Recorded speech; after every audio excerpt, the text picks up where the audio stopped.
नमस्कार दोस्तों, स्वागत है आप सभी का। आज हम सच में नई साल को धूम मचा दे सीरीज लेकर आ रहे हैं आपके लिए रेलवे नॉलेज चैनल पर। और इस चैनल पर अब आपको और भी बेहतरीन चीज़ें मिलने वाली हैं। अगर आप रेलवे कर्मचारी हैं तो ये खबरें आपके लिए बहुत इंपॉर्टेंट होने वाली हैं। दोस्तों, अभी हम बात कर रहे हैं कि रेलवे जिस टॉपिक की सबसे ज़्यादा डिमांड थी, हम उस टॉपिक की बात करेंगे। लेकिन उन सबसे पहले आप सभी को नए साल की हार्दिक शुभकामनाएं। 2026 आपके लिए ऐसा बन के आए कि आपने जो सपने सोचे हों, विभाग में खुद को जहां सोचा हो कि मैं यहाँ तक तो काबिलियत रखता हूँ, और अब आपको मौका मिलने का समय आ गया है। और अब आप अगर हमारी टीम के साथ जुड़ेंगे, हमसे जुड़ चुके हैं, बहुत बहुत धन्यवाद आपका। अगर जुड़ने वाले हैं तो भी आप, हमारी एक बड़ी टीम धीरे धीरे बनती जा रही है, पूरा एक परिवार बनता जा रहा है। और इस परिवार में हम रेलवे डिपार्टमेंट से रिलेटेड जितनी भी डिपार्टमेंटल एग्जाम होती हैं, चाहे वो ग्रुप बी की हो, चाहे वो ग्रुप सी की हो, किसी भी प्रकार की exam, AOM, AEE, AME, AEN, APO, CLI, welfare inspector, CCTC, और train manager, station master, technician वगैरह की, junior clerk, senior clerk, OS की अगर कोई LDC एग्ज़ाम होती है, तो कुल मिला के यहाँ पर हम ये सारी बात करने वाले हैं। और यहाँ रेलवे टेंडर के बारे में इस क्लास में हम बेहतरीन तरीके से जानेंगे। Railway departmental exam, LDCE limited departmental competitive exam या प्रमोशनल कोटे की कोई भी एग्जाम है तो हम धूम मचा देंगे। इस प्रकार की सीरीज हम लेके आ रहे हैं दोस्तों। नमस्कार दोस्तों, स्वागत है आप सभी का रेलवे नॉलेज चैनल पर। मैं हूं आरवी सर, और ज़्यादा समय ना वेस्ट करते हुए हम आज पढ़ने वाले हैं सर टेंडर क्या होता है। और बहुत बड़े स्तर पर रेलवेज के कामों को आउटसोर्सिंग किया जा रहा है, और आप भी उन्हीं पदों पर बैठेंगे या फिर सुपरवाइजिंग करेंगे। जहां भी आप रहेंगे, आउटसोर्सिंग के आज भी बहुत सारे कर्मचारी काम कर रहे होंगे, और अपना जैसे भी कॉन्ट्रैक्ट के थ्रू काम हो रहा है तो कॉन्ट्रैक्ट में ठेकेदार और टेंडर का बहुत लेना देना है। और कैसे ये टेंडर और कैसे काम करता है, ये सारी बातें हम इस क्लास में जानेंगे। लेकिन ये एक MCQ सीरीज होगी दोस्तों। MCQ सीरीज का मतलब मल्टीपल जो चॉइस क्वेश्चन होते हैं, केवल उस प्रकार से आप ऑप्शन वाले क्वेश्चन होंगे। आपको थ्योरी तो आपको स्टडी मटेरियल पढ़ के ही मिलेगी। अगर आप चाहते हैं हमारी टीम के साथ जुड़ना तो हमसे संपर्क कर सकते हैं आप। ये हमारा व्हाट्सअप नंबर है, आप इस व्हाट्सअप नंबर पर संपर्क करके हमें मैसेज भेजिए और कहिए किस एग्जाम की आपको तैयारी करनी है, किस एग्जाम को का आपको स्टडी मटेरियल प्रोवाइड करवाना है। दोस्तों, हमारा तौर तरीका अलग है। हम एक साथ आपको पूरा मैटर देके और एक बार फ्री नहीं होना चाहते। चाहे तो हम ऐसा कर सकते हैं, लेकिन हमारा तरीका ही अलग है। हो सकता है कई बार एक साथ हम आपको मैटर दे दें, उसको आपके फोन में ही पढ़ा रहे या प्रिंट आउट निकलवा लिया आपने तो वो वहीं रह जाएगा। लेकिन हम डे बाय डे अगर आपको मैटर प्रोवाइड करवाएंगे, 2 दिन से, कभी रेगुलर, कभी 3 दिन से, ऐसे मैटर, और इतना मैटर कि आप 2 दिन में उसका रिवीजन कर लें, सफिशिएंट मैटर, तो आपकी जब भी एग्जाम होगी उस एग्जाम से पहले हम वाकई में बहुत शानदार मैटर आप तक पहुंचा चुके होंगे। तो दोस्तों, यहां पर अगर आपको रेलवे डिपार्टमेंटल एग्जाम्स के लिए स्टडी मटेरियल चाहिए, केवल आप यहां पर 7014682229 इस नंबर पर आप व्हाट्सएप मैसेज कर सकते हैं और किस एग्जाम की आप प्रिपरेशन कर सकते हैं। हमने अलग अलग बैच बना दिए हैं सबके, AOM की तैयारी, APO की, CCTC की, AEE की, ADEN की, एक प्रकार से सारे हमने अलग अलग ग्रुप बना दिए हैं, सेपरेट कर दिए हैं। और आप हमारे साथ जुड़कर अपनी तैयारी को और बेहतरीन बना सकते हैं। दोस्तों, एक बार फिर से नववर्ष की आपको शुभकामनाएं, और आपका ये साल बहुत ही बेहतरीन बीते, और खुशियां आपके जीवन में हैं तो और खुशियां बढ़ जाए, और अगर कमी लग रही है तो इस बार खुशियां ही खुशियां आएंगी 2026 में। Success is the result of hard work हम कर रहे हैं दोस्तों, डेडिकेशन एंड परसेवरेंस। तो कुल मिला के दोस्तों स्टार्ट करते हैं हमारे सवालों की तरफ। ये हमारा टेंडर से रिलेटेड क्वेश्चन। देखो, टेंडर जितने भी होंगे आजकल कंप्लीटली 100% जो टेंडर का काम है वो किस पे होने लग गया, IREPS पर होने लग गया। सर क्या है IREPS? क्रिस द्वारा एक वेबसाइट बनाई गई है, एक पोर्टल लॉन्च किया गया है। इस पोर्टल पर सारे टेंडर के काम होते हैं। क्या ऑफलाइन होते हैं? क्या आज एक भी टेंडर ऑफलाइन नहीं होगा। टेंडर का कंप्लीटली काम कैसे करने को दे दिया, ऑनलाइन काम। सर ये क्रिस क्या है? ये centre for railway information system है सर, नई दिल्ली में इसका मुख्यालय है। GM क्रिस बैठते हैं, GM क्रिस नई दिल्ली में, डायरेक्ट रेलवे बोर्ड के अंडर आता है, और 1986 में इसकी स्थापना हुई। और ऑटोनमस बॉडी है। ये जीएम क्रिस है जो रेलवे की सारी, और क्या क्या इसने बनाया है क्रिस ने, तो आप जो एचआरएमएस पर छुट्टी डालते हैं, ह्यूमन रिसोर्स मैनेजमेंट सिस्टम, इस पर जो छुट्टी डालते हैं, ट्रांसफर की एप्लीकेशन डालते हैं, प्रमोशन होता है, कोई भी ऑफिस ऑर्डर मिलेगा आगे से इसी में मिलेगा, लीव एनकेशमेंट करते हैं, अपनी ड्यूटी पास जारी करते हैं, प्रिविलेज पास जारी करते हैं, सारे काम एचआरएमएस पर होते हैं दोस्तों। इसके अलावा कोचिंग मैनेजमेंट सिस्टम के लिए, इंटीग्रेटेड कोचिंग मैनेजमेंट सिस्टम के लिए आईसीएमएस इन्होंने दिया, flight operation integrated system, FOIS system, information system इन्होंने दिया एक प्रकार से। और कुल मिला के जो ऑनलाइन तकनीकी में जो काम किया है क्रिस ने, वास्तव में शानदार काम किया है। ई ऑफिस क्रिस ने दिया डिजिटल इंडिया के तहत, तो ई ऑफिस क्रिस ने दिया। AIMS accounting information management system जो अकाउंट्स के बहुत काम आता है, IFMS integrated finance management system, IPAS जो जिसमें आपकी सैलरी या वेतन बनता है, ये इंटीग्रेटेड पेरोल अकाउंटिंग सिस्टम। ये सारे के सारे ऑनलाइन जो पोर्टल्स हैं, या PRS पैसेंजर रिजर्वेशन सिस्टम, कई प्रकार के ये जो ऑनलाइन सिस्टम है ये सारे क्रिस ने बना के दिए। लेकिन आज हम पढ़ रहे हैं टेंडर, और टेंडर जो होंगे वो IREPS वेबसाइट पर होंगे दोस्तों। किस पर होंगे? IREPS। अब सर IREPS की फुल फॉर्म बता दो केवल, तो IR कहीं भी आए ना तो तुक्का भी लगाओ ना, तो इंडियन रेलवे पे लगाना। IR यानी इंडियन रेलवे।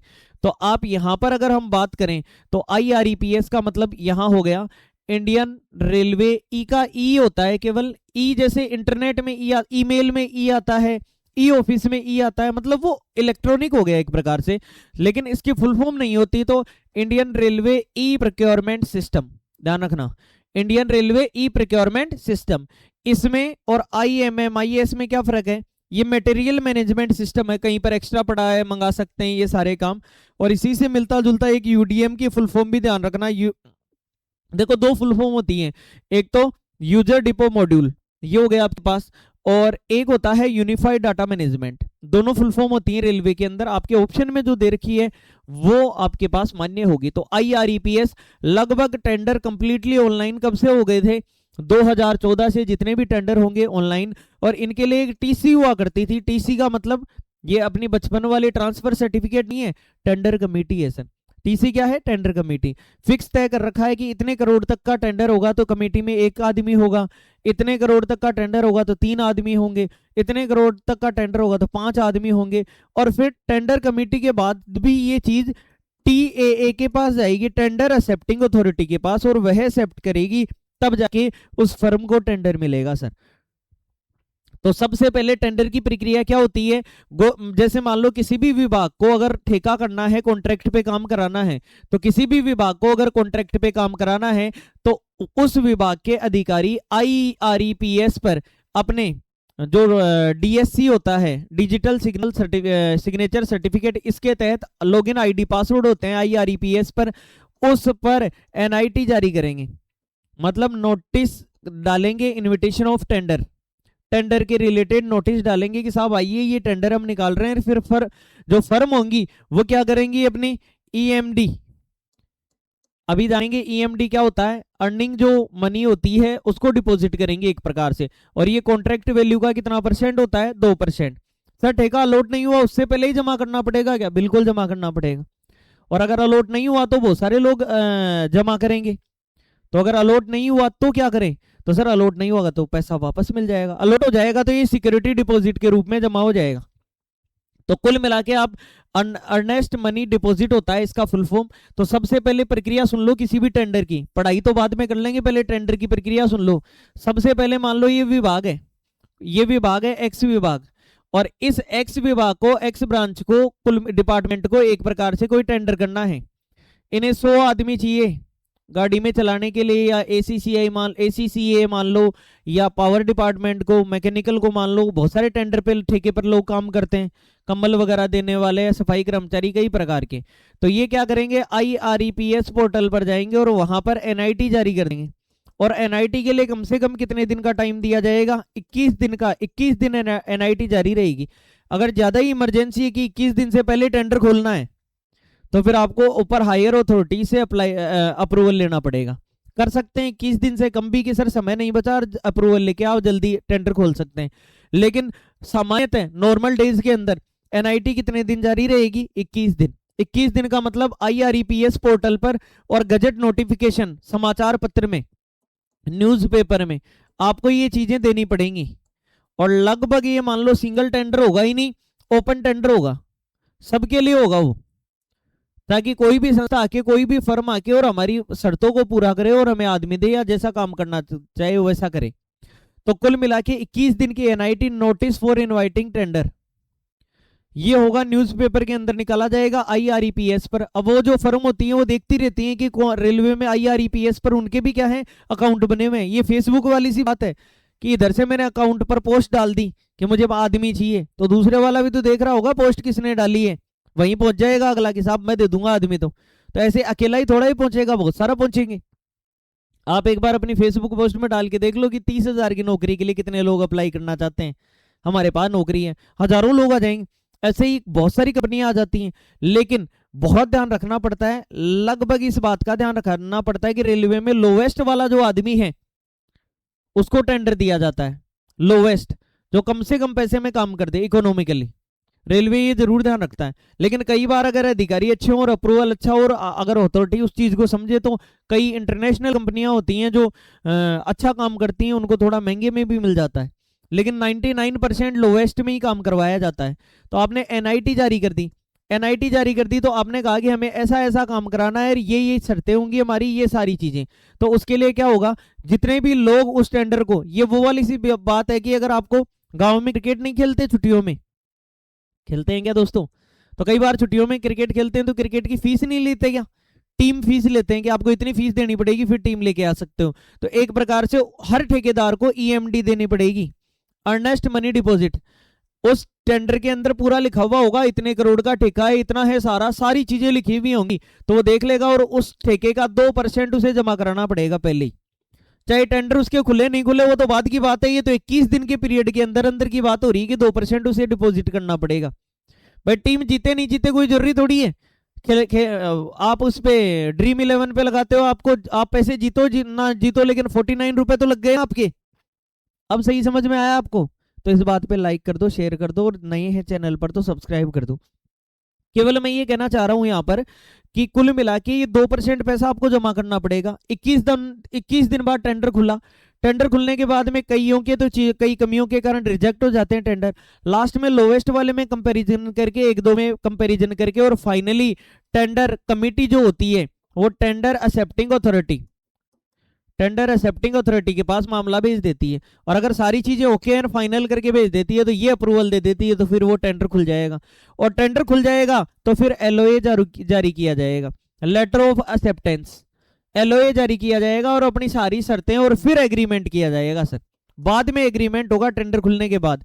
और आपकी जिसके टेंडर खुला है उसकी ईएमडी की 2% पैसा तो एसडी में जमा हो जाएगा। अब सर ये एसडी क्या है? ये है सिक्योरिटी डिपॉजिट। ये सिक्योरिटी डिपॉजिट है, इस एसडी के रूप में सिक्योरिटी डिपॉजिट में जमा हो जाएगा। सर ये कितना होता है? ये 5% होता है सिक्योरिटी डिपॉजिट आपकी कॉन्ट्रैक्ट वैल्यू का। लेकिन अगर करोड़ों से ऊपर, एक मामले से ऊपर चला जाए तो मैक्सिमम 6% हो सकता है।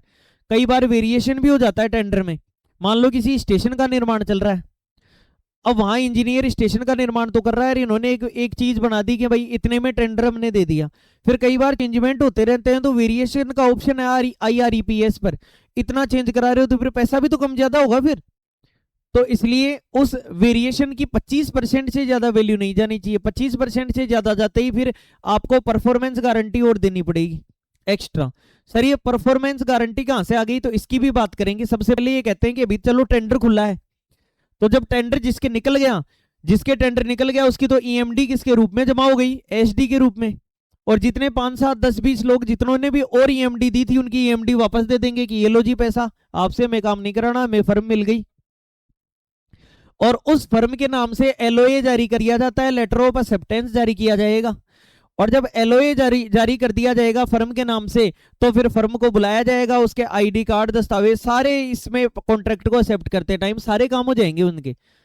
और सारे काम हो जाएंगे तो उससे परफॉर्मेंस गारंटी भी ली जाएगी 5% कॉन्ट्रैक्ट वैल्यू का। सर ये 5% क्यों ली जा रही है? कि ये अच्छा परफॉर्मेंस करेंगे, इस बात का नाम से ही पता लग रहा है, परफॉर्मेंस की गारंटी 5%। और अगर काम आपने अच्छा किया है तो जिस दिन कंप्लीट हो जाएगा आपका काम, आपका ठेका कंप्लीट हो गया, आपने 3 साल का ठेका कर रखा है, तो 3 इयर्स प्लस में 60 डेज बाद आपकी पीजी रिलीज कर देंगे। तो सर 3 साल का तो ठेका ही था, इसका मतलब 2 महीने तक आपका पैसा और दबोच के रखा जाएगा। और अगर काम आपने अच्छा किया है तो आपकी परफॉर्मेंस गारंटी वापस दे देंगे कि हाँ साहब आपने सही काम किया है, वापस लौटा देंगे। लेकिन ये जरूर ध्यान रखें, टेंडर का जो टाइम है, कंप्लीशन ऑफ पीरियड है, लास्ट डेट से 60 दिन बाद आपको ये पैसा मिलेगा। ये तो रही बात जिसके टेंडर खुलेगा उसके, जिसके नहीं खुलेगा उसको ईएमडी जमा कर दी जाएगी वापस। एक आपको ये जो सिक्योरिटी डिपॉजिट है ना, ये बैंक गारंटी भी होती है। सर बैंक गारंटी क्या होती है? बैंक गारंटी देता है, जैसे आपका जिस बैंक में खाता है, मान लो किसी भी आदमी का किसी बैंक में खाता हो, एक्स आदमी का स्टेट बैंक ऑफ इंडिया में खाता है, तो कई बार क्या होता है, बड़ी बड़ी फर्म का पैसा लेन देन होता रहता है, तो बैंक का भी तो ट्रांजेक्शन हो रहा है, बैंक को पैसा भी मिल रहा है कितना। तो इसलिए बैंक क्या करता है, उसके ट्रांजेक्शन को देख के, जैसे क्रेडिट कार्ड मिलते हैं आपको, जैसे क्रेडिट कार्ड मिलते हैं, उसी प्रकार से उस आदमी का लिखित में ये लिख के दे देता है कि इस आदमी की इतनी तक की तो हमारी गारंटी है। तो बैंक की गारंटी बहुत वैल्यू मानी जाती है। इसी को डीडी भी बोलते हैं, डिमांड ड्राफ्ट भी बोलते हैं ना।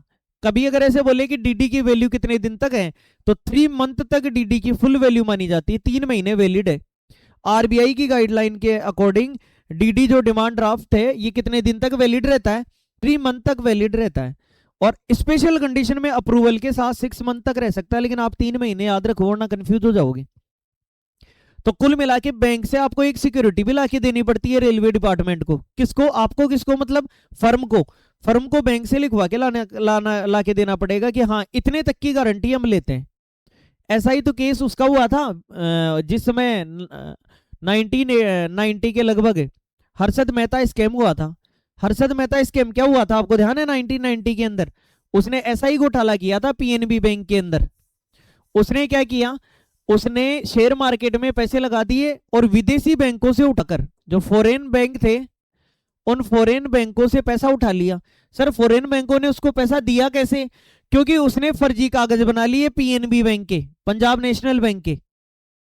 उसने पंजाब नेशनल बैंक के फर्जी कागज बना लिए। किस चीज के कागज बना लिए सर? सिक्योरिटी डिपॉजिट के, मतलब बैंक गारंटी के। एक प्रकार से उसने फर्जी कागज बना लिए बैंक गारंटी के। उसमें कुछ अधिकारी भी मिले हुए थे पंजाब नेशनल बैंक के, लेकिन गारंटी उसने बाहर जा जाके विदेशों में कागज दिखाया कि देखो पीएनबी हमारी गारंटी ले रहा है।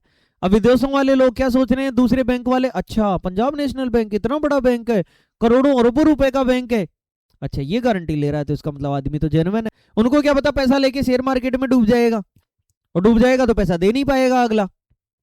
उसने तो मन में सोचा था बहुत कमा लूंगा और वापस भी दे दूंगा और बहुत, लेकिन किस्मत जब उल्टी आती है ना तो गुंडी खा के बाहर से निकलती है। तो कुल मिला के, और अच्छी किस्मत आती है तो अच्छी भी बहुत आती है। देखो हम सब यहाँ एक जगह मिले हुए हैं तो अच्छी किस्मत है। तो कुल मिला के हम यहाँ ये कहना चाह रहे हैं कि हर्षद मेहता ने जो किया था, पीएनबी बैंक के झूठे फर्जी कागज जारी कर लिए थे, और फिर उसके बाद में गवर्नमेंट ने सेबी की स्थापना की थी, security exchange board of India, कि शेयर मार्केट को ये रेगुलेट करेगी, हर चीज पर ध्यान रखेगी कौन आदमी कहां से पैसा ला रहा है और कैसे चला रहा है फर्म को। तो कुल मिला के इस बात का जरूर ध्यान रखें दोस्तों। तो एक प्रकार से टेंडर की हमने बात की, टेंडर कैसे अलॉट होता है। 6 प्रकार के टेंडर होते हैं। टेंडर को हिंदी में निविदा बोलते हैं। टेंडर को हिंदी में क्या बोलते हैं दोस्तों? निविदा। याद रखें, टेंडर को निविदा बोला जाता है हिंदी के अंदर। तो 6 प्रकार की निविदाएं होती हैं। सर 6 प्रकार की कैसे भाई? एक गवर्नमेंट ये सबसे ज्यादा रेलवे डिपार्टमेंट ये चाहता है कि ओपन टेंडर खोले। ये रूल ही है, लिखा हुआ है कि आपको कोशिश करनी है कि ओपन टेंडर खोलें।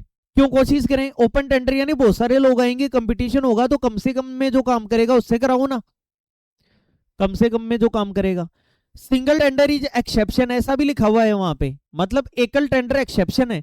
किसी एक ही आदमी की मोनोपोली होगी तो महंगा देगा, जितने में देगा उतने में लेना पड़ेगा।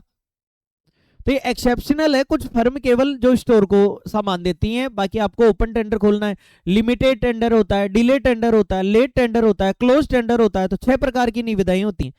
बहुत सारी मैंने इतनी बातें बता दी ना दोस्तों, इन बातों के अंदर इतना सारा मामला आ गया कि ध्यान से सुन लिया ना आपको, तो अब 50 सवाल आप धड़ाधड़ धूम मचा दोगे आप। आज हमारी सीरीज का नाम ही क्या था, दोबारा देख लेना एक बार, धूम मचा देंगे। तो धूम मचा देंगे टेंडर को। अभी टेंडर का इलाज करते हैं, बस थोड़ी देर रुक जाओ आप।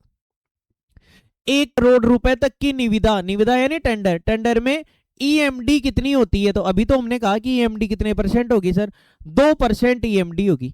परफॉर्मेंस गारंटी की अगर बात की जाए, अगर आपके अलॉट हो गया उसके बाद में करना पड़ता है, ये पीजी परफॉर्मेंस गारंटी, ये 5% होती है। ये रिलीज कर दी जाएगी, पैसा यूज नहीं होता, आपका टेंडर का टाइम पूरा हो जाएगा और उसके 2 महीने बाद रिलीज कर दी जाएगी। दोस्तों टेंडर याद रखोगे जिंदगी भर कि मैंने पढ़ाया था और मैंने समझाया था, एकदम दिमाग में क्लियर हो जाएगा टेंडर आपके। तो कुल मिला के यहाँ पे मैं ये कहना चाह रहा हूं कि ये जो परफॉर्मेंस गारंटी है ये कितने परसेंट होती है? 5% होती है परफॉर्मेंस गारंटी। कोई भी टेंडर किसी भी ब्रांच का ब्रांच ऑफिसर हो जाए तो 5% ये, और ये जो ईएमडी है अगर आपके खुल गया तो उसके बाद में किसमें डिपॉजिट हो जाएगी? सिक्योरिटी डिपॉजिट में डिपॉजिट हो जाएगी। सिक्योरिटी डिपॉजिट कितना होता है? 5%। और अगर वेरिएशन 25% से ऊपर चला गया तो मैक्सिमम कितने परसेंट? 6%। या फिर रीटेंडर करना पड़ेगा। कई ऑप्शन होते हैं दोस्तों, इनको डिटेल में जानने के लिए आपको इनके नोट्स पढ़ने पड़ेंगे, और नोट्स पढ़ने के लिए हमने आपको समाधान बता दिया। यदि अनुमानित लागत 1 करोड़ रुपए से ज्यादा हो जाए तो बिड सिक्योरिटी किस पर निर्भर करती है? निश्चित फिक्स्ड रूल पर निश्चित करती है। ठेकेदार की इच्छा पर? नहीं साहब, ये कोई बाड़ा थोड़ी है। हेड ऑफ डिपार्टमेंट पर? नहीं। टर्म्स एंड कंडीशन पर डिपेंड करती है बिड सिक्योरिटी। अभी तो हमने कहा कि मैक्सिमम कितना ज्यादा जाए, रीटेंडर करना पड़ेगा या फिर क्या करना पड़ेगा, हर प्रकार की सारी सुविधाएं हैं। तो अगर अनुमानित लागत जो है ये 1 करोड़ से ज्यादा हो जाए तो फिर bid security terms and conditions के अकॉर्डिंग होगी। अगर टेंडर आमंत्रित करने के लिए कौन सा दस्तावेज जारी किया जाता है? इनवाइटिंग टेंडर के लिए कौन सा? एनआईटी बोलते हैं, नोटिस इनवाइटिंग टेंडर। बोलो क्लियर? एनआईटी जारी की जाती है। एनआईटी कितने दिन तक जारी रहती है? 21 दिन तक। कहां जारी की जाती है? आईआरईपीएस पर। आईआरईपीएस की फुल फॉर्म क्या है? Indian railway e procurement system. बोलो क्लियर? इस पर 21 दिन तक जारी की जाएगी। 21 दिन में जिस भी फर्म को आना होगा आ जाएगा। क्या दे के आएगा? ईएमडी दे के आएगा। कितना परसेंट होता है? 2%। किसका 2%? जो कॉन्ट्रैक्ट की वैल्यू है ना उसका 2%। बाद में क्या होगा? टेंडर अगर अलॉट हो गया तो सिक्योरिटी डिपॉजिट हो जाएगी, और अलॉट नहीं हुआ तो पैसा वापस मिल जाएगा। बोलो क्लियर है सर? अगर 21 दिन एनआईटी के लिए रखे जाते हैं तो ये सामान्यतः रखे जाते हैं।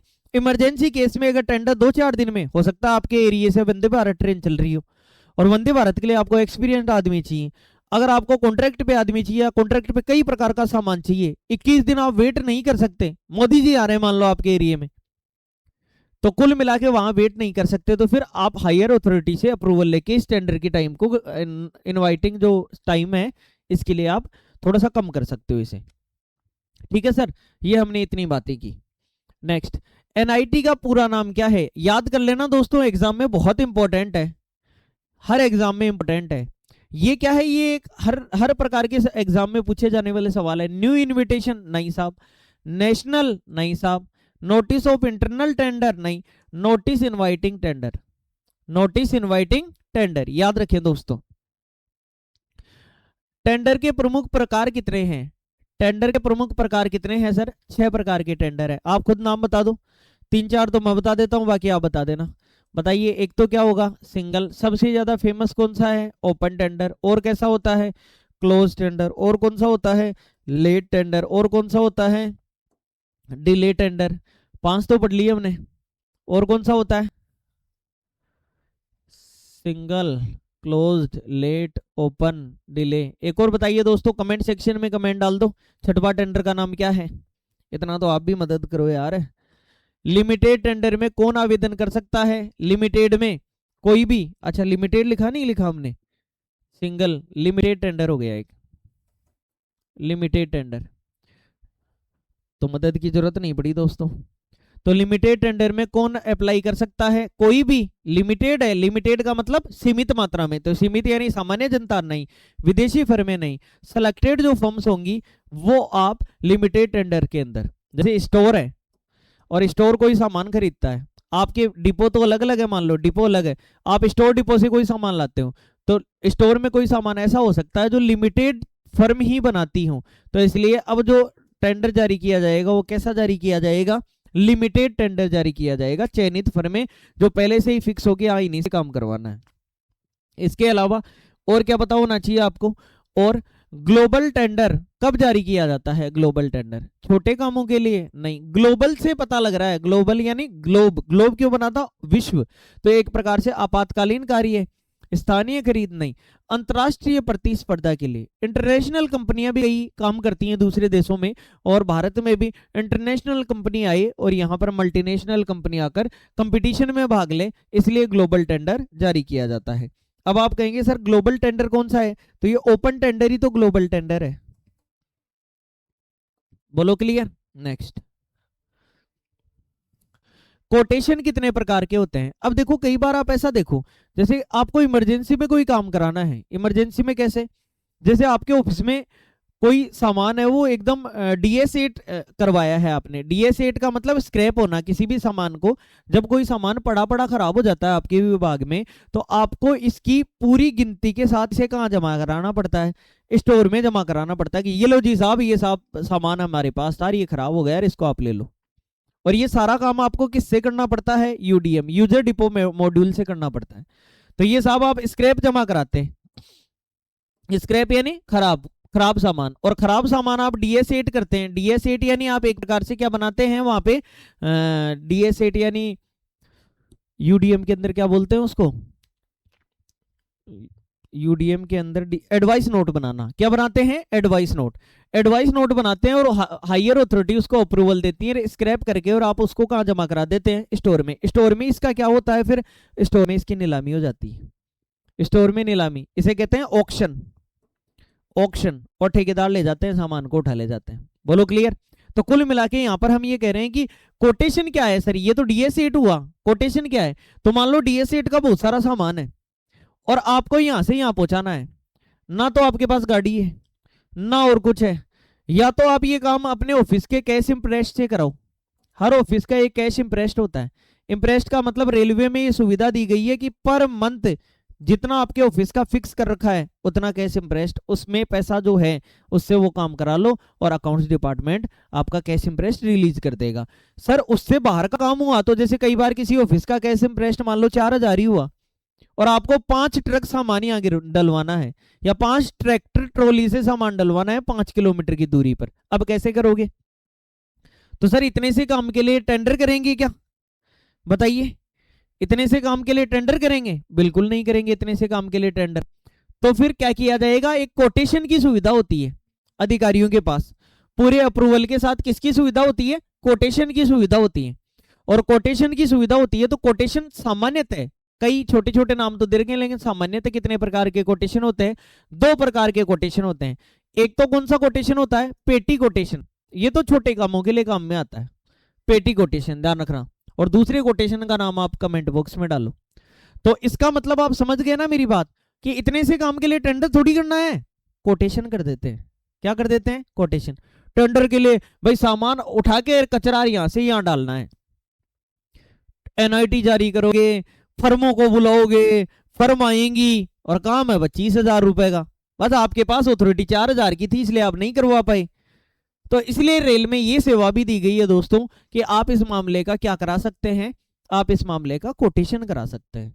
कोटेशन किस प्रकार के होते हैं? 2 प्रकार के होते हैं सामान्यतः। एक तो पेटी कोटेशन जो छोटे कामों के लिए किया जाता है। तो आप क्या करेंगे? आप जिस भी ब्रांच के अंदर आते हैं, आप जिस भी ब्रांच के अंदर आते हैं, उसका हेड जो है ब्रांच ऑफिसर BO, उसके पास पावर होती है, अलग अलग पावर दे रखी होती है कि इस कोटेशन 25,000 रुपए तक का आप कोटेशन कर सकते हैं, 50,000 रुपए तक का कोटेशन कर सकते हैं। तो इसके अंदर का जो भी काम आपको करवाना होगा वो पूरा काम आप करवा सकते हैं।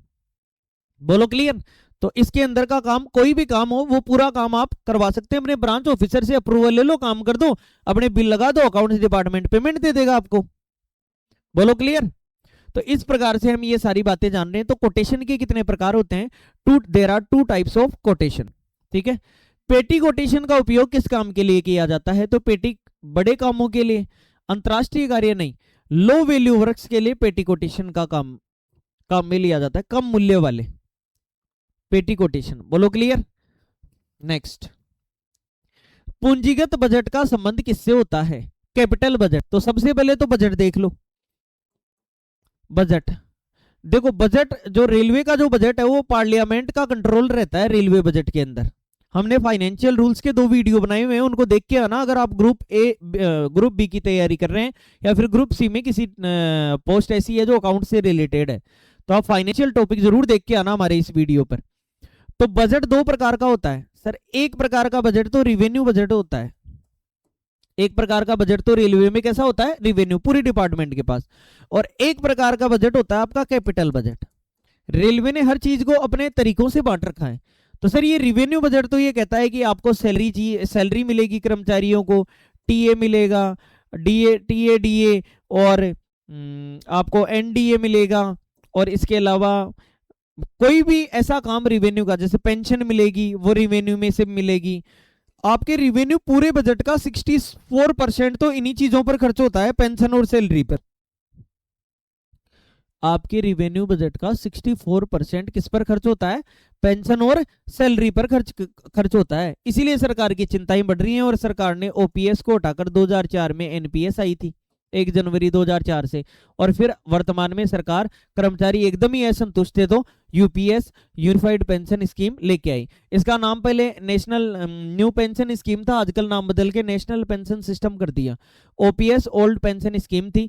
1 जनवरी और 1 जनवरी 2004 के बाद के कर्मचारी हमेशा एनपीएस में आ रहे हैं, और यूपीएस में 2024 में ये स्कीम आई थी यूनिफाइड पेंशन स्कीम, और ये पहले के कर्मचारी, इसमें कर्मचारियों का कोई रुपया नहीं कटता था, इसमें कर्मचारियों का 10% कटता है, और इसमें भी गवर्नमेंट ने प्रपोज किया है कि 10% कटेगा, लेकिन इसमें सरकार 10% के साथ 14% जमा कर देती थी शेयर मार्केट में, शेयर मार्केट के हवाले मार्केट रिस्क हुआ करता था।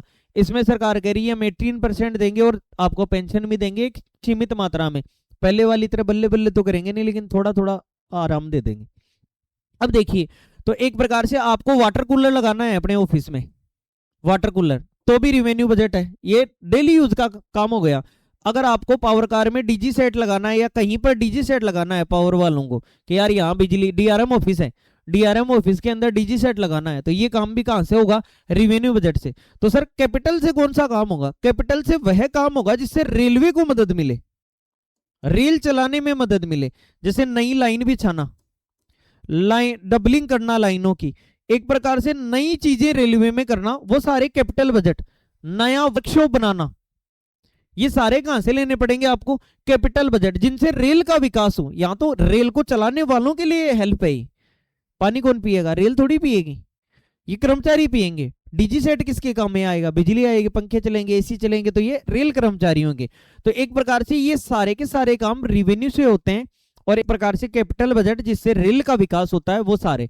तो यहां सवाल कह रहा है कि जो कैपिटल बजट है is related to which, capital budget की बात हो रही है, तो बताइए वेतन नहीं, ये तो रिवेन्यू में है, मेंटेनेंस नहीं, ये भी रिवेन्यू में है, टीए ये भी रिवेन्यू में है, नई परिसंपत्ति एवं नए कार्य, new assets and new works, अगर इसकी बात की जाए तो ये हमेशा आप ध्यान रखें उसमें कैपिटल बजट में आएगा। सुधार एवं संशोधन किस बजट में शामिल होते हैं, बताइए। सुधार और संशोधन, किसी भी चीज में सुधार करना और संशोधन करना, improvement and modification are included in, बताओ कौन से में होगा, डिपॉजिट, कंटीजेंसी, कैपिटल या रिवेन्यू में से आंसर आएगा, बताओ। सुधार करना है मतलब मेंटेनेंस करना है, ये किसके अंदर आएगा, अभी तो सीखा था हमने, यहाँ आया था क्या मेंटेनेंस, ये रख रखाव या मेंटेनेंस, तो मेंटेनेंस किस में आएगा, रिवेन्यू बजट के अंदर आएगा, ध्यान रखना। बजट के मुख्य प्रकार कितने होते हैं, तो बजट के कितने प्रकार होते हैं, 2।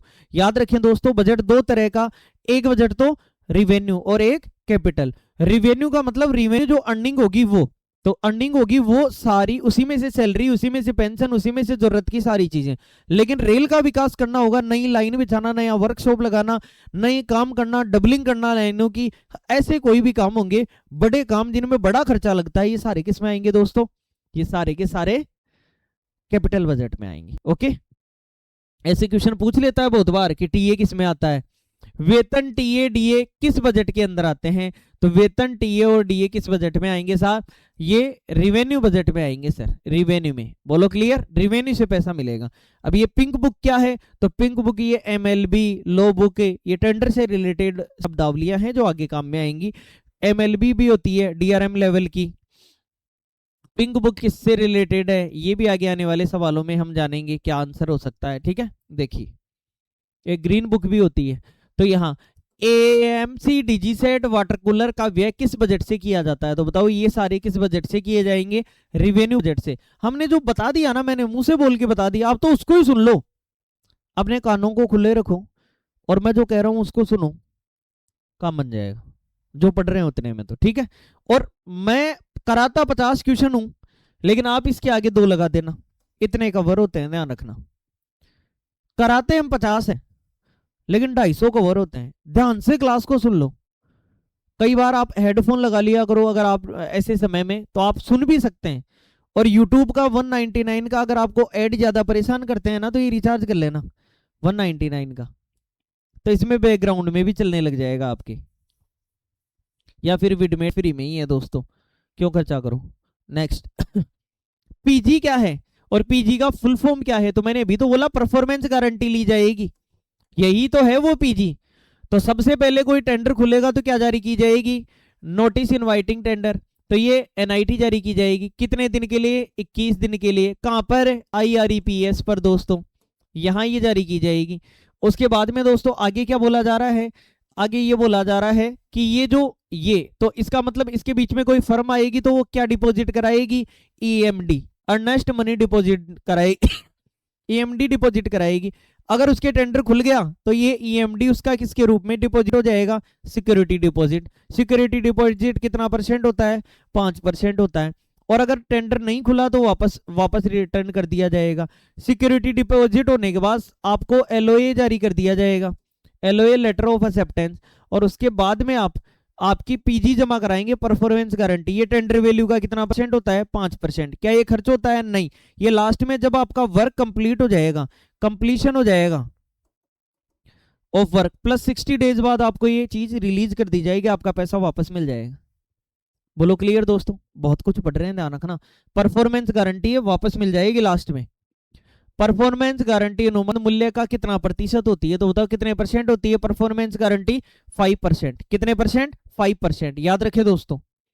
अगला, परफॉर्मेंस गारंटी की वैधता क्या होती है? तो वैधता क्या होती है? केवल कार्य अवधि? नहीं साहब, ठेकेदार गड़बड़ करके भाग जाएगा, पैसा ले जाएगा। तो कार्य अवधि plus 60 days, completion period plus 60 days. देखो एकदम लिमिटेड टाइम होता है दोस्तों, इसमें हम डेली की एक वीडियो ही आपको प्रोवाइड करवा पाते हैं। मैं तो चाहता हूं कि 5-10 वीडियो या दिन की 5 वीडियो बना दें, लेकिन समय का अभाव होता है दोस्तों, इस बात को आप समझ सकते हो। आपकी इतनी भागदौड़ होती है, हम बताइए, मैटर भी तैयार होता है, क्लास भी आपके लिए आती है, क्लास को रेडी भी करना पड़ता है, और बहुत सारी चीजें आपस में देखनी पड़ती है। ऐसा नहीं है कि आ गए तो फिर तो क्लास परफॉर्मेंस दे ही नहीं पाएगी। गाड़ी भी तभी चलती है ना जब उसकी सर्विस होती है टाइम टू टाइम। तो इसका मतलब आप अगर किसी चीज को बेहतरीन तरीके से करते हैं तो आपको उसको समय देना ही पड़ेगा दोस्तों। आप खुद देख लो, आप लोग कितने बिजी रहते हो। हाँ, आपको ही कह रहा हूं मैं, आप लोग बिजी रहते हैं तो इसलिए थोड़ा टाइम का अभाव है। बाकी धीरे धीरे हम चाह रहे हैं कि आपकी सारी एग्जाम देखना, इनका स्टडी मटेरियल हम यूट्यूब पर अवेलेबल करवाने की कोशिश कर देंगे।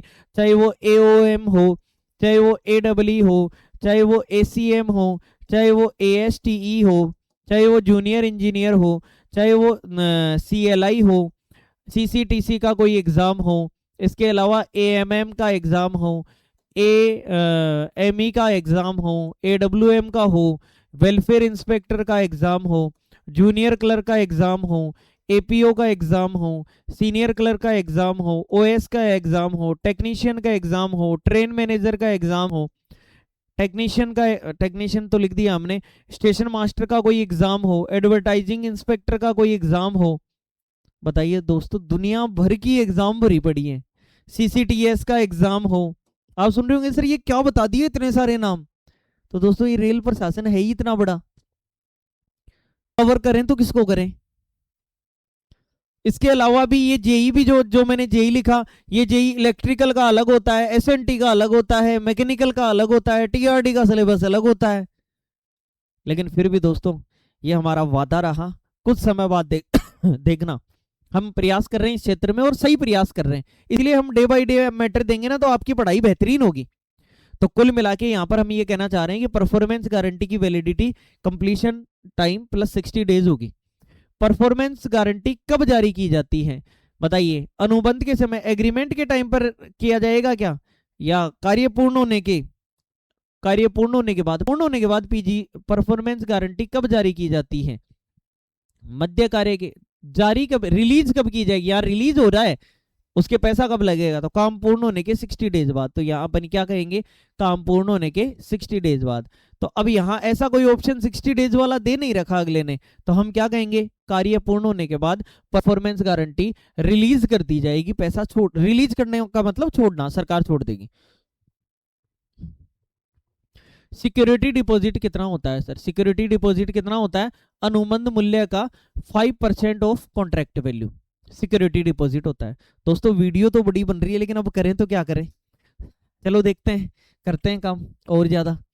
सिक्योरिटी डिपॉजिट एसडी में कौन सी राशि सम्मिलित होती है, तो एसडी में विच amount is included in security deposit, तो सिक्योरिटी डिपॉजिट के अंदर ईएमडी शामिल हो जाती है। रट जाएगा दोस्तों, कितने परसेंट होता है, 2%। ये उन 21 दिन में जब एनआईटी के टाइम चलता रहता है, उन 21 दिन के अंदर हर ठेकेदार को जमा करानी पड़ेगी, ईच कॉन्ट्रैक्टर को ये डिपॉजिट करानी पड़ेगी। जब हर कॉन्ट्रैक्टर ये जमा करा देगा, फिर ठेका खुल गया तो एसडी में जमा कर देंगे, वरना अपना पैसा वापस ले लो, मैं आपसे काम नहीं कराना साहब। ठीक है जी। रनिंग बिल से सिक्योरिटी डिपॉजिट की अधिकतम कितनी कटौती की जा सकती है, तो मैक्सिमम रनिंग बिल से कितनी कटौती की जा सकती है, 6% आप रनिंग बिल से मैक्सिमम डिडक्शन कर सकते हो सर। ईएमडी का पूर्ण रूप क्या है, तो ये भी फुल फॉर्म पूछ लेगा, emergency entry earned money deposit, earnest money deposit, ये होती है ईएमडी। ईएमडी यानी 2% ऑफ कॉन्ट्रैक्ट वैल्यू। ठेका खुल गया तो किसमें जमा हो जाएगी, एसडी में। एसडी कितने परसेंट होती है, 5%। इसके अलावा और क्या नाम आता है, पीजी, परफॉर्मेंस गारंटी। ये लास्ट में रिलीज हो जाएगा जब वर्क कंप्लीट हो जाएगा, प्लस में कितने डेज, 60 डेज बाद आपका पैसा आपको वापस मिल जाएगा। इसके अलावा एक बैंक गारंटी भी देनी पड़ती है। बैंक गारंटी लेता है, लिख के देता है, पैसा नहीं देता, लिख के देता है कि हम गारंटी लेते हैं, आप तो हमारे पास आ जाना, ठीक है ना। इसलिए ईएमडी अनुबंध मूल्य का कितना परसेंट होती है, तो ईएमडी कितना परसेंट होती है सर, 2%। कितना परसेंट, 2%। बाद में एसडी में जमा हो जाती है। निविदा स्वीकृत होने पर ईएमडी का क्या किया जाता है, मान लो आपके टेंडर खुल गया और आपके हिस्से में आ गया और आपके एलओए जारी हो गया आपके साथ, आपके लिए, आपकी फर्म के लिए लेटर ऑफ एक्सेप्टेंस का, रेलवे विभाग एक्सेप्ट कर लेगा कि भाई आपके काम एक्सेप्ट हो गए, आप आ जाओ, एग्रीमेंट कर लेते हैं शर्तों के अकॉर्डिंग। तो अगर जारी हो गया तो जब्त कर लेंगे, वापस कर देंगे, नहीं। परफॉर्मेंस गारंटी बन जाती है, नहीं। सिक्योरिटी डिपॉजिट में समायोजित कर ली जाती है, एडजस्टेड इन एसडी। चलो आपको एक क्वेश्चन पूछता हूं, अगर आपने कभी काम किया है ऐसा, कई पदों पर होंगे आप लोग, एसएससी के पदों पर भी होंगे, कई और पदों पर भी होंगे, तो कुल मिला के आप खुद ये बता दो, ये एसडी का क्या होता है, सिक्योरिटी डिपॉजिट है, क्या लास्ट में छोड़ी जाएगी, छोड़ी जाएगी तो कब छोड़ी जाएगी, नहीं छोड़ी जाएगी तो कहां जाएगी, ठीक है साहब। चलिए आगे बात करते हैं। यदि किसी को सच पता हो ना तो ही लिखना, तुक्का मत मारना कमेंट बॉक्स में। यदि निविदा स्वीकृत नहीं होती तो ईएमडी का क्या होगा, तो मैंने कहा था वापस कर देंगे, जब्त कर ली, काट ली, समायोजित नहीं, वापस कर दी जाएगी। जब आपने, आपके टेंडर ही नहीं हुआ तो आपकी ईएमडी वापस लो सर। जैसे 1 करोड़ का टेंडर है तो उसका 2% 2 लाख होता है, तो 2 लाख रुपए अपने वापस ले लो। एफडीआर का पूरा रूप क्या है, तो FDR fixed deposit receipt, very important, FDR fixed deposit receipt, ये एफडीआर होता है पूरा रूप, बहुत बार काम में आता है एफडीआर। एफडीआर का उपयोग किस रूप में किया जाता है, किस रूप में, सिक्योरिटी के रूप में, सुरक्षा के रूप में, एक प्रकार से एफडीआर। और बैंक से बैंक गारंटी, एफडीआर और बैंक गारंटी। बैंक गारंटी का मतलब क्या है सर, बैंक गारंटी का मतलब बैंक जमानत देता है, बैंक काम करता है, बैंक निविदा भरता है, बैंक भुगतान करता है। आप ये मत कर देना बैंक मेक पेमेंट, केवल बैंक आपको क्या दे रहा है, श्योरिटी दे रहा है सर, बैंक गिव्स श्योरिटी, पैसा नहीं देता बैंक। जैसे मान लो मैं हूं और बैंक ये कहता है कि इनके नाम से 1 लाख रुपए की गारंटी हम लेते हैं, तो बैंक पैसा नहीं देगा। फिर अगर किसी को गारंटी देनी होगी तो मैं बैंक से साइन करा के लिखवा के ला दे दूंगा, साहब ये जमा रख लो। अगर मैं नहीं देता हूं तो बैंक में चले जाना, वो दे देंगे आपको पैसे। इसे कहते हैं bank guarantee. Bank gives surety, surety देता है। हर्षद मेहता ने श्योरिटी पीएनबी की ले लेके तो लूटा था विदेशी बैंकों को। डिमांड ड्राफ्ट डीडी की वैलिडिटी कितने दिन की, तो डिमांड ड्राफ्ट जो बैंक की डीडी बनती है ना, डीडी की फुल फॉर्म डिमांड ड्राफ्ट होती है, तो डिमांड ड्राफ्ट की वैलिडिटी 3 मंथ। आरबीआई की गाइडलाइन के अकॉर्डिंग तो 3 मंथ है, बाकी एक्सट्रीम केसेज में विथ अप्रूवल 6 महीने तक की जा सकती है, लेकिन 3 महीने याद रखो। स्टॉक आइटम की पहचान क्या है?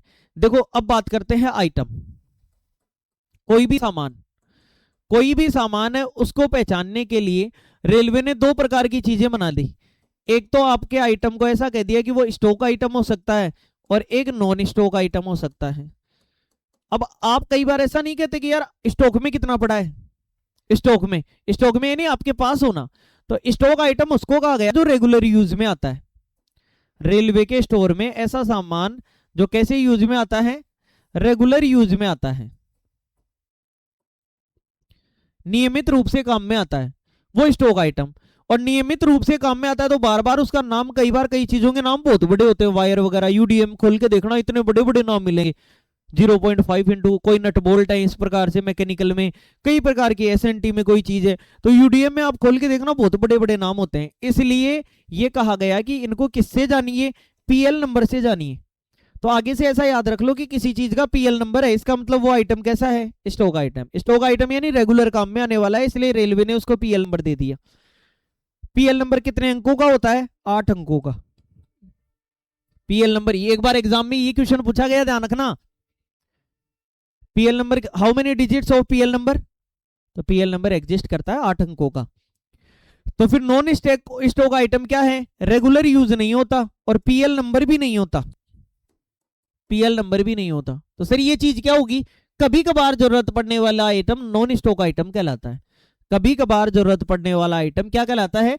नॉन स्टॉक आइटम कहलाता है। कभी कभार जरूरत पड़ने वाला आइटम नॉन स्टॉक आइटम। तो सर मंगाएंगे कैसे? इंडेंट करेंगे सर। नॉन स्टॉक आइटम को क्या किया जाता है? इंडेंट किया जाता है। और इंडेंट कैसे करेंगे? परचेजिंग ऑर्डर, जो पीओ ऑर्डर, पुराना पीओ ऑर्डर देखेंगे आईआरईपीएस पर या आईएमएमएस पर। आईएमएमआईएस पढ़ा था ना हमने, मटेरियल मैनेजमेंट सिस्टम, जो कॉमर्स मिनिस्ट्री ने निकाला है। वहां से परचेजिंग ऑर्डर जो किसी ने पहले ऑर्डर किया हो, जस्टिफिकेशन चेकलिस्ट, 4 कागज बनाने पड़ते हैं। एक तो जस्टिफिकेशन बनाना पड़ेगा, चेकलिस्ट बनानी पड़ेगी, 4 कागज बना के जस्टिफिकेशन ये सारा बना के, रिक्वायरमेंट क्या है सारा, और आपको हायर अथॉरिटी अपने डिपार्टमेंट से होते हुए अप्रूवल लेते हुए कहाँ भेजना है? वो अकाउंट्स में भेजना है, और अकाउंट्स फिर अप्रूवल दे देगा। तो फिर वो सामान आपको बाहर से कॉन्ट्रैक्ट से डील होके आपको डायरेक्ट मिल जाएंगे। बोलो क्लियर? तो ये जो स्टॉक आइटम है, ये तो रेगुलर आइटम है, इसका पीएल नंबर होता है, पीएल नंबर 8 नंबर का होता है। Non stock item regular use नहीं होता। जैसे आपके कार्यालय में फर्नीचर चाहिए, आप जहां ऑफिस में रहते हो उसमें कुर्सियां चाहिए बैठने वाली, बढ़िया वाली कुर्सियां है ही नहीं, टूट गई सारी। तो अगर टूट गई तो अब वो रेगुलर यूज नहीं है सर, कुर्सियां डेली यूज आप कहेंगे सर हमारे तो डेली यूज आ रहे। अरे रेगुलर यूज का मतलब हो गया कोच में काम आना, डेली काम आना, किसी चीज को डेली यूज लेना, तो इस प्रकार की चीजें। लेकिन यहाँ पर इंडेंट, उनका इंडेंट बनेगा, एक बार आ गई ना दोबारा थोड़ी मंगानी पड़ेंगी, उस चीज को बार बार में मंगवाना भी पड़े, वह होता है रेगुलर।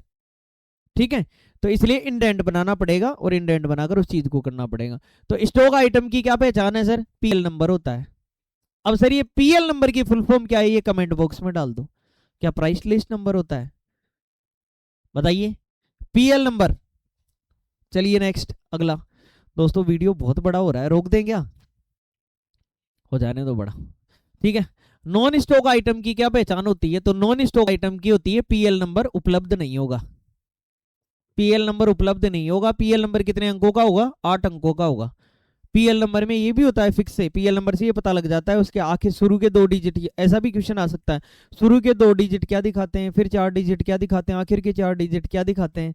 बोलो क्लियर? ऐसे 2 फिर 2 फिर 4 ऐसे। नेक्स्ट, इशू नोट का उपयोग किसके लिए किया जाता है? देखो इशू करना, किसी भी चीज को इशू करना, ये वो वाला इशू नहीं है कि इशू बना लेना, इशू बना लोगे आज खाना नहीं खाऊंगा, तो ये वो वाला इशू नहीं है। ये इशू नोट है। इशू नोट यानी किसी को सामान देना, और देते टाइम इशू नोट पे देते हैं कि हाँ साहब हमसे, तो वो ले गए। और ये सारा का सारा काम आजकल किसमें होने लग गया? यूडीएम, यूजर डिपो मॉड्यूल, इसमें होने लग गया यूडीएम पर। डीएमटीआर की फुल फॉर्म डाल दो दोस्तों, ऑप्शन में कमेंट बॉक्स में डाल दो। डीएमटीआर क्या होता है? डेली मटेरियल क्या रजिस्टर क्या होता है, बताइए। तो इश्यू नोट का उपयोग कब किया जाता है? खरीदने के लिए, स्टोर से सामग्री लेने के लिए, भुगतान के लिए। देखो टेंडर पेमेंट तो होगा नहीं, खरीदने के लिए नहीं। Issue note material from store, store से अगर मटेरियल लेना है तो स्टोर आपको किस पर देगा? इश्यू नोट पर। आप क्या करेंगे? रिक्विजिशन ऑप्शन होता है इसमें, रिक्विजिशन। देखो जिस विभाग का जो आदमी जो काम कर रहा होगा ना, आपको बहुत मजा आएगा ये सुन सुन के, और जिसको नहीं पता होगा ना फिर उसको मजा नहीं आएगा। तो रिक्विजिशन होता है, और रिक्विजिशन में जाके और आप स्टोर से, जहां ऊपर लिखा हुआ रहता है स्टोर, अदर देन स्टोर, ऐसे ऊपर सारे S1313 ये स्पेशल डिमांड डाली जाती है। तो कुल मिला के कई प्रकार के ऑप्शन होते हैं, और स्टोर के ऑप्शन भी खुलते हैं जहां से आपकी AAC बनती है। AAC की फुल फॉर्म क्या होती है? Annual average consumption. तो AAC जिस स्टोर से बनेगी वहां से आपको सामान मिलेगा, 1 साल का पहले से भर के देना पड़ता है कि साहब हमें ये चाहिएगा, उपलब्ध करा देना। तो आप सारा का सारा सामान अब आपको जब जब भी चाहिए तो आप कहां से लेंगे? स्टोर से। और स्टोर से जो भी चीजें मिलेंगी वो आपको 3-3 मंथ के इंटरवल के अंदर मिलेंगी। 3 महीने का इंटरेस्ट, उसको इंटरेस्ट बोलते हैं। 3 महीने का इंटरेस्ट उठा लिया, अगले 3 महीने का इंटरेस्ट उठा लिया। नॉलेज सारा दे दूंगा दोस्तों मैं, बस आपके अंदर उतरना चाहिए वो नॉलेज। तो 3-3 महीने का इंटरेस्ट डाला जाता है, और 3-3 महीने का इंटरेस्ट डाला जाता है इनमें डाल के, और रिक्विजिशन में जाकर आप डालोगे तो स्टोर आपको किस पर देगा? इश्यू नोट पर देगा, या कोई दूसरा डिपो देगा। आप किसी से भी ले सकते हैं, मैकेनिकल वाला SNT से ले सकता है, इलेक्ट्रिकल वाले से ले सकता है, UDM पे ले लो ना इश्यू नोट पे, यहां तक कि AC भी ले सकते हो इश्यू नोट पे आप, लेकिन आपको अथॉरिटी होनी चाहिए। तो एक प्रकार से आप कोई भी सामान आपको चाहिए तो इश्यू नोट पे आप वो चीज इश्यू करा सकते हैं और उसको काम में ले सकते हैं, कोई दिक्कत नहीं है।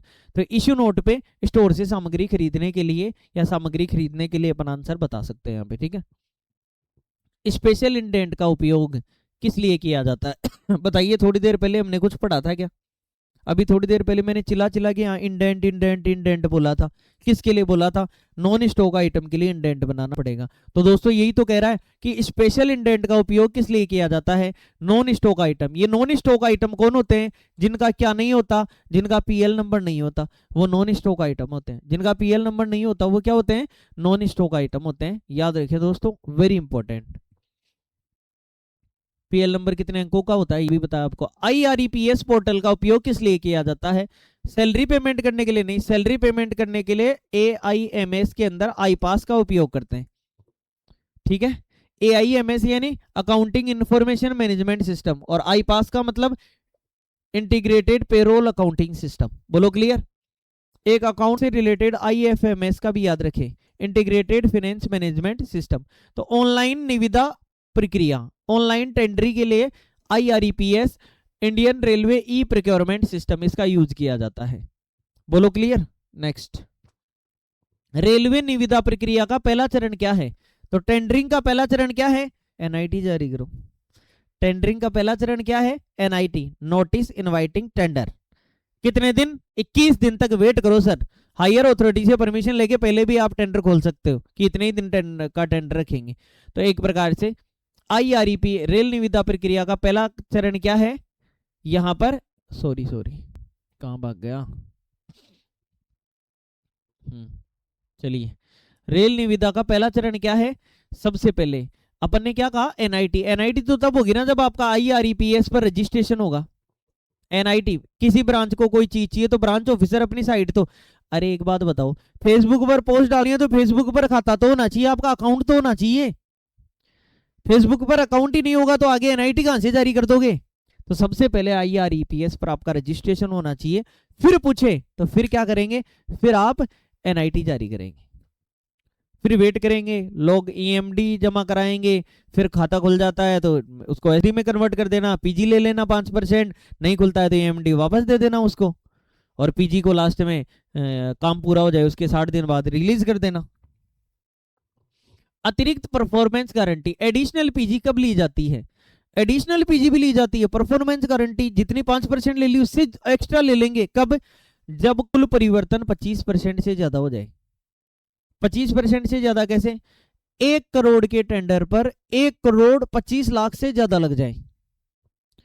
1 करोड़ के टेंडर पर 1,25,00,000 तक तो कोई दिक्कत नहीं है, PG उसी में संतुष्ट कर लेंगे जो आपने 5% जमा करा रखा है। 1 करोड़ पर 5 लाख जमा करा रखा है। लेकिन अगर 1 करोड़ के टेंडर पर 1,25,00,000 से ज्यादा खर्चा हो रहा है तो फिर और दो परफॉर्मेंस गारंटी। हाँ जी, परफॉर्मेंस गारंटी की राशि वर्तमान मूल्य पर रहती है या चेंज हो जाती है? वर्तमान मूल्य पर रहती है या चेंज हो जाती है? परफॉर्मेंस गारंटी वर्तमान मूल्य पर ही रहती है। सर ये कब की बात कर रहा है? ये जब आप 25% से ज्यादा खर्चा कर दोगे तो फिर चेंज होगी या नहीं होगी? तो जो मूल्य है उसी पहले वाले मूल्य के हिसाब से पीछे और देनी पड़ेगी। वेरी इंपॉर्टेंट क्वेश्चन है ये, ध्यान रखना। आधार कार्ड, पैन कार्ड, जीएसटी प्रमाण पत्र, हाँ जो जीएसटी के बिल वगैरह ये सारे होने चाहिए। तो ये एनआईटी के टाइम पर ही जरूरत पड़ती है, जब टेंडर के डॉक्यूमेंट्स की जरूरत पड़ती है। उस समय स्टोर नहीं, बिल दस्तावेज नहीं, भुगतान नहीं, आप निविदा के समय टेंडर डॉक्यूमेंट्स के टाइम पर ये सारी चीजें चेक करेंगे। और सारे सेम वर्क जो करवाए जाएंगे ना, वो हमेशा 35% आपका वैसा काम किया हुआ होना चाहिए, तब जाके टेंडर मिलेगा। आप तो नए नए आदमी है, 100 लोगों की टीम खड़ी कर ली और कह दिया हाँ साहब हम कर देंगे ये काम। अरे अनुभव तो होना चाहिए, एक्सीडेंट करा दोगे। समझ गए? तो इसलिए रेल ये भी देखती है कि आपको उस चीज का 35% किसी भी टेंडर का पहले से एक्सपीरियंस होना चाहिए, अगर सेम वैसा ही वर्क करवाना है तो।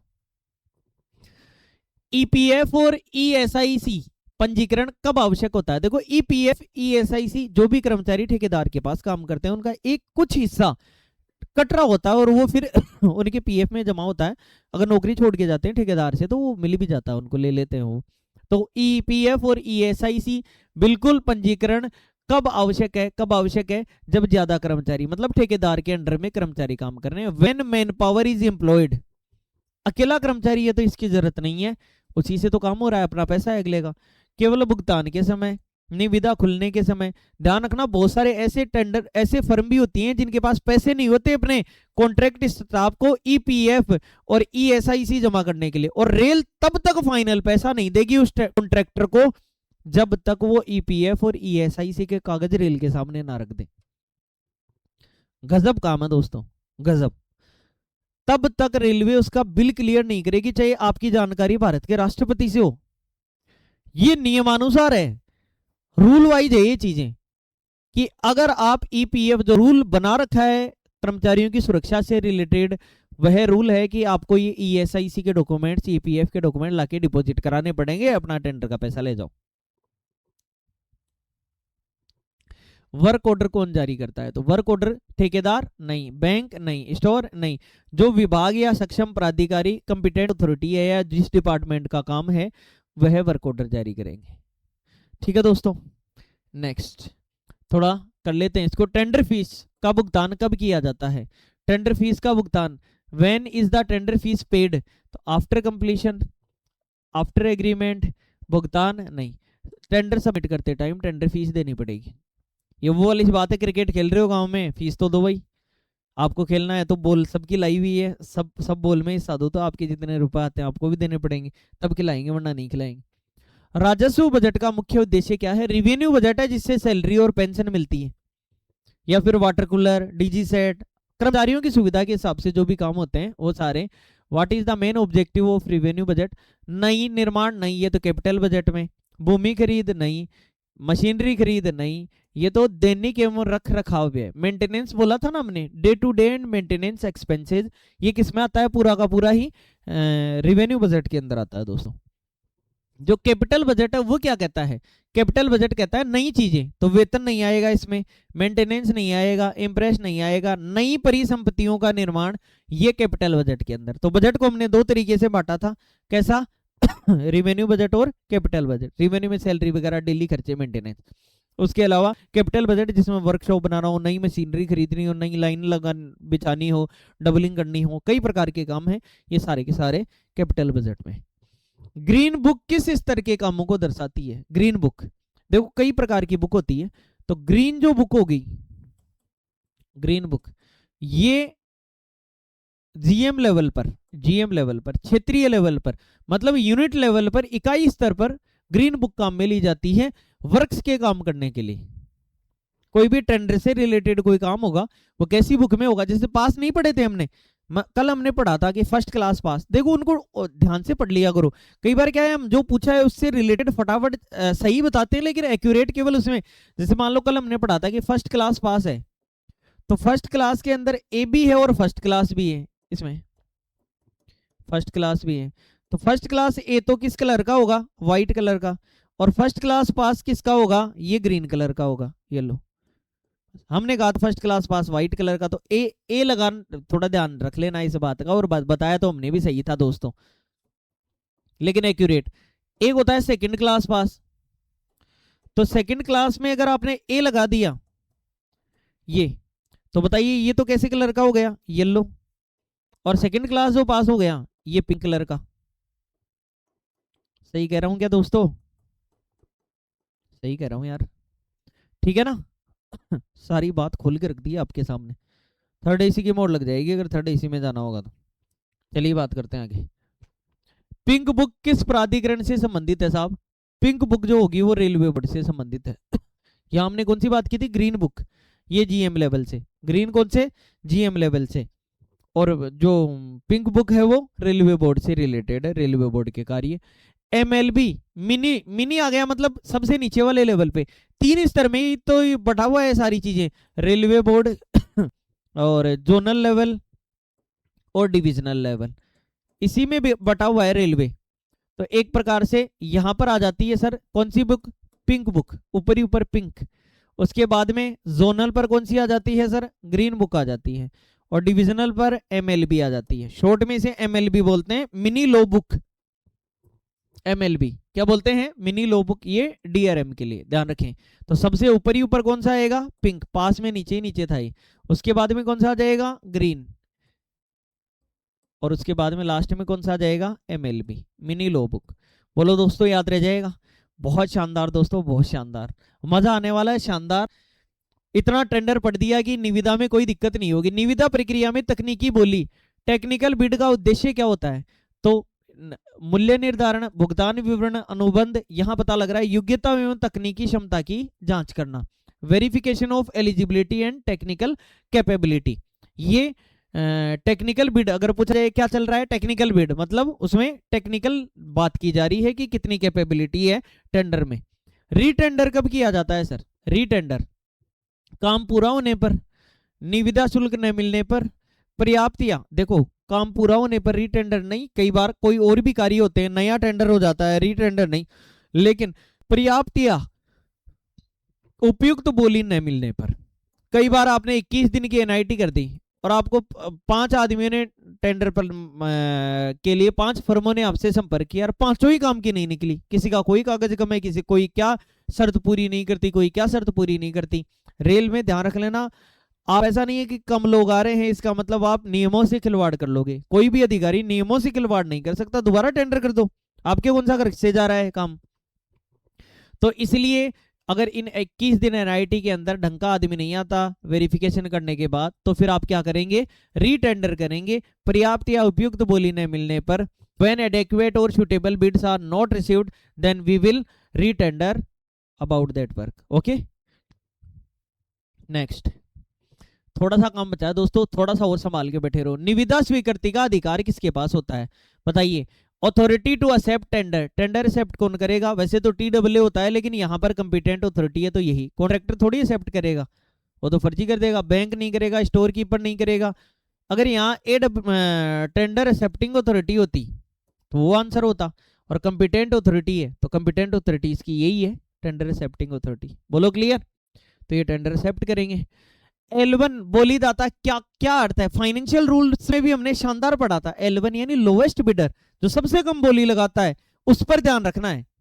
बताओ, रेल में भी गजब काम है। लोवेस्ट रेट बिडर, जो सबसे कम बोली लगाएगा, सबसे कम पैसे में काम करके देगा, वो गफला करने की कोशिश करेगा या नहीं करेगा? लेकिन भगवान भरोसे है सारा काम, हालांकि करवाना चाहिए उससे अधिकारी को पीछे पड़ के, लेकिन लोएस्ट रेट बिडर तो सबसे कम दर वाला, जो कहीं ना कहीं फिर कॉम्प्रोमाइज करेगा। L1 बोलीदाता। ये था दोस्तों हमारा पूरा सेशन। बताइए, धूम मचा देंगे सीरीज सही थी या नहीं थी? सही नाम दिया था या नहीं दिया था हमने? कमेंट बॉक्स में कमेंट कर दो। और भयंकर लाइक चाहिए मुझे। शेयर नहीं किया है तो शेयर कर दो इसको, और अगर चैनल पर नहीं है तो सब्सक्राइब कर दो। रेलवे टेंडर से रिलेटेड हमने धज्जियां उड़ा दी हैं आज। शानदार टेंडर की पूरी प्रोसेस को जान लिया है। अगर जिसने ये 1 घंटा किसी ने अपने समय में से निकाल के और हमें दे दिया, एग्जाम के टाइम पर आप इन्हें दोबारा देख जाना, इन वीडियो को थोड़ी स्पीड में करके देख लिया करो अगर आपको कंफर्टेबल महसूस होता है तो। लेकिन ये जो क्लासें हैं आपके लिए, ये मान लो अमृत साबित होने वाली हैं। ये सारा जितना भी नॉलेज है हम आप तक पहुंचाने की कोशिश करेंगे दोस्तों। फिर मिलेंगे आपसे, लेकिन उससे पहले अगर आपको हम जैसे टेंडर आपको करा रहे हैं और उसके शानदार नोट्स चाहिए, day to day practice set में आपको हमारे साथ जुड़ना है, एक साथ हम पूरा मैटर नहीं भेजेंगे दोस्तों। कभी एक दिन पर भेज दिया, कभी 2 दिन पर भेज दिया, कभी रेगुलर भेज दिया, आपकी परफॉर्मेंस के अकॉर्डिंग भेजेंगे। तो जो मैटर अगर आपको मैटर चाहिए किसी भी एग्जाम के लिए, तो आप इस नंबर पर 7014682229 इस पर ओनली व्हाट्सअप करिए, कॉल नहीं करना है, केवल व्हाट्सअप करना है। अपना नाम लिखिए, अपना डेजिग्नेशन देखो नाम लिखिए, मैं लिस्ट बनाने में बहुत समस्या आती है, नाम नहीं लिखोगे तो अपना नाम लिखिए, डेजिग्नेशन लिखिए, और केवल आपको स्टडी मटेरियल व्हाट्सएप पे मिलेगा, पीडीएफ फॉर्मेट में मिलेगा। शानदार मैटर, आप चाहें तो आप उसको प्रिंट आउट बिल्कुल निकलवाएं और फिर उसकी पढ़ाई करें रेगुलर। आप अच्छे पदों पर आने वाले समय में बैठेंगे दोस्तों। सर हमारा ये विश्वास है आपके साथ, और आपका विश्वास हमारे साथ है। अगर ये वीडियो आपको अच्छी लगी हो तो कमेंट बॉक्स में कमेंट डाल के जाना कि हाँ सर हमें अच्छी लगी है। फिर मिलेंगे किसी नई क्लास में नई ऊर्जा और उमंग के साथ। थैंक यू सो मच दोस्तों, इस क्लास में इतना ही करते हैं। मैं हूं आरबी सर, ये आपका चैनल था रेलवे नॉलेज। मेरा चैनल नहीं है, ये हमारा चैनल है, ये हमारी टीम है, हमारे सपने हैं और मिलकर पूरे करेंगे दोस्तों। ठीक है दोस्तों, हंसते रहिए, मुस्कुराते रहिए, अपनी फैमिली के साथ आराम करिए। Thank you so much. जय हिंद, जय भारत।